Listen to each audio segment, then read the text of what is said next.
الحمد لله وكفى والصلاة والسلام على نبيه المصطفى وأمينه على وحي السماء ومن بهديهم اقتدى وعلى آثارهم اقتفى من المفسرين والمحدثين والفقهاء إلى يوم الجزاء. أما بعد،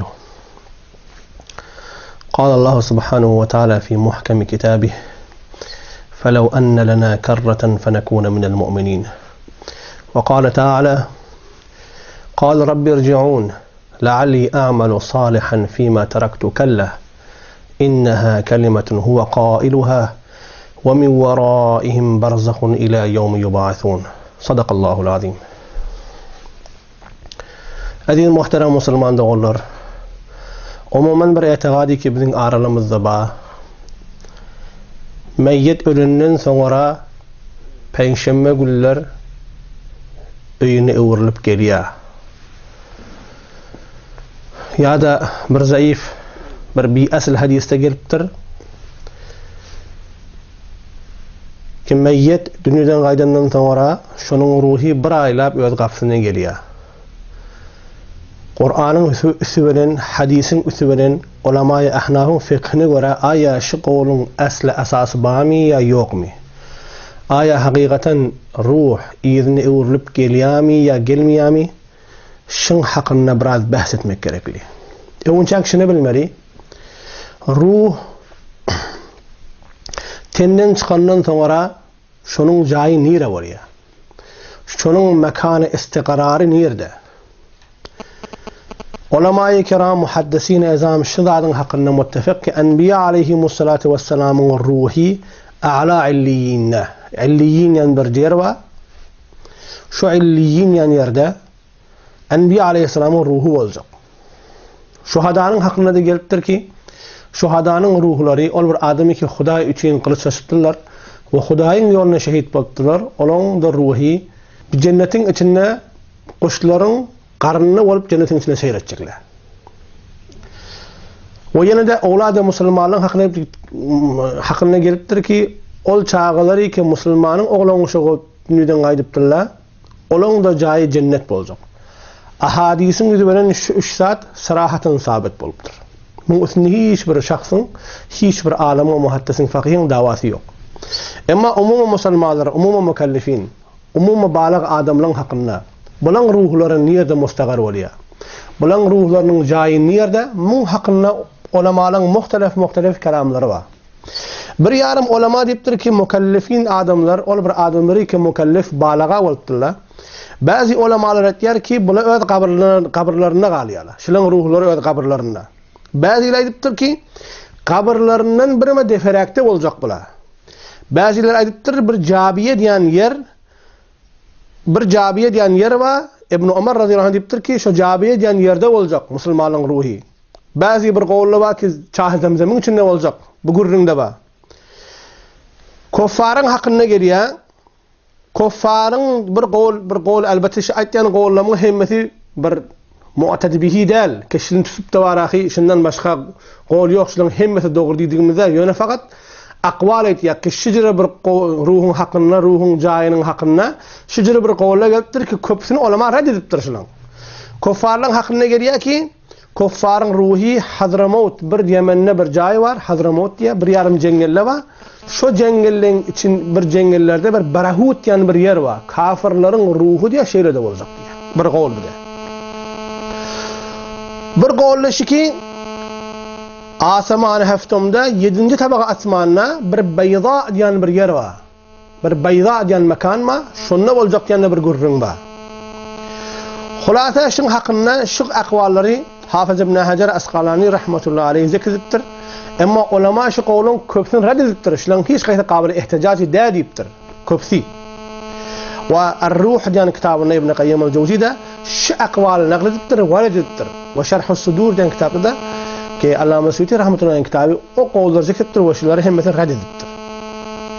Biz şunu bildik ki şu qolları var, ruhun öz cayının hakkında dava var ulemaların arasında. Ama bir gurrun var ki bir yarım ulemala Peygamber sallallahu aleyhi ve sellem'den bir rivayet Ebu Hureyre radıyallahu anh bir hadis naql ettiler. Şu hadisin derecesi senediyet tayininden ne etibarda? Aya şu hadisi dayanıp da şu hadisi göre fetva bersen bolacak mı? Hadiste geliptir, men hadisin ibaretini okuyayım. Hadiste geliptir. Ebu Hureyre radıyallahu ta'ala anhu rivayet ediyor. İza matel mu'minu dara ruhuhu havle darihi şehran. Vakti ki bir mümin adam dünyadan qaytiyar. Onun ruhi bir aylab öz öyünün töreğini aylanıya diye. Fayanzuru ila halfi öz idinaki koyan malına seretiye. Keyfe yuqsama maluhu, onun malı ne yaparım taksim oluyor. Ve keyfe yuadda deynuhu, onun vergileri ne yaparım ada oluyor. فإذا تم شهر وقت bir ay doluyor, rudda ila hazratihi. Yamaş kadın nemi öz cayını evriliyor. Feyeduru havla kabrihi havlen. Yine bir yıllab öz kabrının taşına aylanıyor diye. Hadise şu parımlıktır. Ve yanduru ruhahu me yed'u lehu. Yine ruhun gözüyor. Kim şu min ruhuma dua etiyar. Ve yahzanu aleyhi. Kim min ruhuma varahi kamiyar.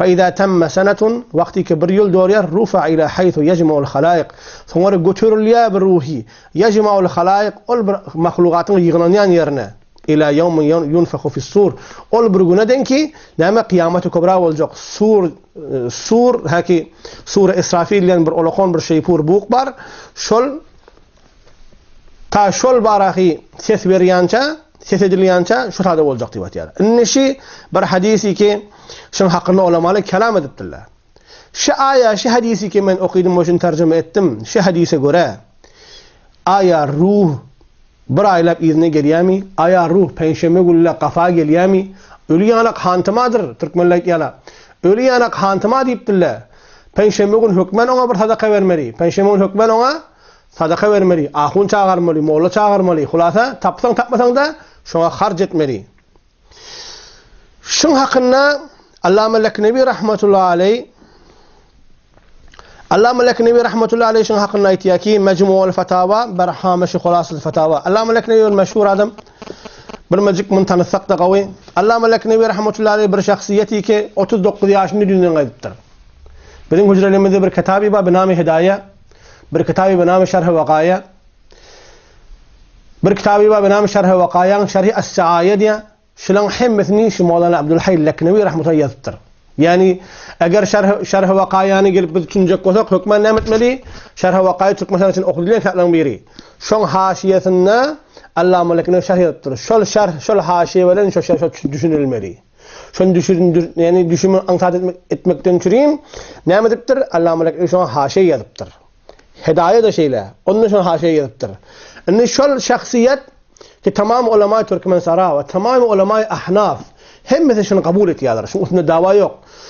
Öyle hulasat fetavasında diye bir istiftayı nakletiyor ve şu istiftanın içinde diyor ki ظاهر أحاديث الظاهر أحاديث معلوم مشابت كالروح بعد قبض بإليين ميربت وشو تادنا مديا علامة بزازي رحمة الله عليه قولن قترتر وبر حديث رواية علامة بزازي رحمة الله عليه فإذا خرجت روحه وضعت على ذلك المسك والريحان وذهب به إلى عليين وقت كديا بالروح دنيدن غايتيا برميت دنيدن غايتيا onun ruhi أعلى إليين ينغايتيا وتعدنا موليار شنون مارا شو روحا خشبو مشك خشبو ريحان شو قويليا ونامد لي على اللي نشن قتل وقتي على دي علامة لكنبي رحمة الله عليه أيضا قول شو اللي إن علامة لكنبي رحمة الله عليه نيردنا أكتر علامة بزازي رحمة الله عليه علامة بزازي رحمة الله عليه كشلون حقنا إمام ترمذي رحمة الله عليه ده وشون أمثالنا كفقهاء حقنا دي كذلك الفقهاء أعلم بمعاني الحديث كفقهاء معنا حديث اكتراك لذا فقهاء كيف تسلم عليه أني علامة بزازي رحمة الله عليه مسند بزار يعني كتابته بالرواية كلي أخرج البزار بسند صحيح عن أبي هريرة رفعه إلى آخره أن المؤمن تسعد روحه إلى السماء فتأتيه أرواح المؤمنين حديث سيدي قال ياركي هر آينا مؤمنين روحي أثمان غرشين قتيا ونام أرواح مؤمنين شو ملاقاتنا قال يانا دي بالحديث وار باشخينا بالحديث وار ونقول قال ياكي عن الحسن قال رسول الله صلى الله عليه وسلم إذا مات العبد تلقى روحه أرواح المؤمنين وقتي كي بر عبد مؤمن دنيدن غايتيار onun ruhi mümin ruhları beden mulakat etiyar diye. İyirni evurlip gelyen gurrun yok. İnni yanki rivayeti ki bizler Ebu Hureyre'den badi vaydilli şu rivayet Ebu Hureyre'de asan senedi yok. Ki diyorsun Ebu Hureyre'den falan senet bilen Ebu Hureyre'den şuna bolya deyip aydılsın. Hiç bir senedi Ebu Hureyre radıyallahu anh'dan şu aydın kefinin subutun için vücudu haricisi yok. Leza ulema-i kiram kullen şu hadisi merdud edam ettiler. Ki şu hadis kabil ihticac ve istidlal değil. Onlar ahi bir rivayetten bir mecik biz Müslümanlar iştinab etmeli. İnni bir yarım ayet okuduk bizler. Felev enne lena kerreten fenekune minel mu'minin. Kıyamet gün insanlar aytacaklar. Ey kaş bizlere yeni bir evrilip gelmek deyip olsa di bizler müminlerden bolardık. İnni aytacak olyanlar ama evrilip gelmek bolsa di. Pas evrilip gelmek yok. Ya Allah Teala başka yerde aytıyor. Kal aytacak diye. Rabbi irci'un ya Allah beni kaydip iyiliğime getir. Lealli amalu salihan fima teraktu. Kalla Allah Teala aytıyor. Onu diye men yamaş kadın iyiliğime evrileyin. Yaxşı amel edip kaydeyin. Allah Teala diye kalla diye. Hergiz bolmar diye. İyi de evrilip gelmek hergiz bolacak da Allah Teala'nın kelamına şey geliptir. İnneha kelimetun huve kailuha. Şu şahsın aytyan öz kelimesi. Öz aytyan gurrunu. Ve min varaihim barzakun ila yevmi yub'atun. Ondan sonra bir barzak diyen bir yer olacak. Ta kavrlardan kopyan çala. Pes bir barzakhi hail oluyor adamın ruhun iyiliğine evrilip gelmekliğinden. Oham şu ibaretlere göre, şu Kur'an ayetlerine göre, bu ahadisi kibirlerini naklettik, ruhun iyiliğine evrilip geliyeden gurrunu bir batıl bir gurrun. İnni Mevlana Eşrefi Tahanevi rahmetullahi aleyh Eşreful Cevap yan kitabında. Mevlana Eşrefi Tahanevi rahmetullahi aleyh bizim şu an mahfil fıkhimizde oluyor. Türkmen sarağıtında. Mahfil fıkhimizde Mevlana Muhammed Taghi Osmani adı çekiliyor. Mufti Muhammed Şefi Osmani adı çekiliyor. Mevlana Eşrefi Tahanevi rahmetullahi adı çekiliyor. Şilan hem olağan tasavvufun adamlarından hatta Mufti Muhammed Taghi Osmani ki şu an naib reis mecmu fıkhi Jeddah ulema ehl sünnet tamam dünyanın içinde. Onun dadesi vardı Mufti Azam Pakistanlı Darul Divan'ın olağan muftilerinden biriydi. Mufti Muhammed Şefi Osmani rahmetullahi aleyh. Şu Mevlana Eşrefi Tahanevi rahmetullahi aleyh diyanımız Ustad ve pir tarikati Mufti Muhammed Şefi Osmani rahmetullahi aleyh. Hatta bir İngilizce geldi Hindistan'a diye. Hindistan'a gelene diye Eşrefili kim rivayet diye. Azbas tasnifi kamışlık Eşrefili bir kompaniymiş. Şu bir şirket mi rivayet diye. Azbas kitapları kendi diye. Ulema-i kiram ettiler 600'den aşağı kitap yazıptır. Şu adam şu olağan şahsiyet Eşreful Cevap diyen kitabına şey rivayet diye. İnni aya evrilip geliyemi öli onun şu hakkında diye iki gurrun var diye. Bir adam dünyadan gayet ya iki halın hariç değil. Ya yaxşı ben demiştik. Ya pis ben demiştik. Yaxşı adam olsa cayı cennet olacak. Ala illiyin ne olacak? Eğer pis adam olsa o azabı kabr duçar olacak. Olacağı esfele safiliyin ne olacak? Eğer var ahi ala illiyin ne olsa o nimetleri, o hurgirleri epperip de dünya portunyan içine neymiş var? Eğer var ahi ol bir muazzab olsa, ol bir ferişti azabın eline düşmese, ferişti azabın eline ne yapıp necata çıkaytmalı şey? Pes ferişti azabın için elinden çıkaytmalı gayri mümkün mü oluyor? Allah Teala o feriştinin hakkını diye la ya'suna ma amarahum ve yef'aluna ma yu'marun. Onlar Allah'tan nafırmayın etmiyorlar. Ve yef'aluna ma yu'marun. Nem Allah buyuruyor şunu ihtiyar diye. Ola Allah Teala onun kulaklarını alttır ker, gözlerini alttır kör. Ola var ahi ol meyyetin perişan halini görüp bilmiyorlar. Sesini eşitip bilmiyorlar. Allah ne deyiptir? Destur azap veriptir, şu azabı encam veriyorlar. Şecere bir kör ferişte azabın elinden şol pis adam ki dünyanın içine zina mubtala oluptur, dünyanın içine arakxori mubtala oluptur, dünyanın içine fesad ediptir. Allah Teala Allah'ın Resulü'nün düşmançılık ediptir. Allah Teala'nın dinini tersine ediptir. Şu adam ne yapalım dünya karşısına qaytmalı. Bu şey diyeyim ya. Mevlana Eşrefi Tahanevi rahmetullahi aleyh. Ama şecere itiqadı var adamın hakkında Mevlana Eşrefi Tahanevi rahmetullahi aleyh ne diye.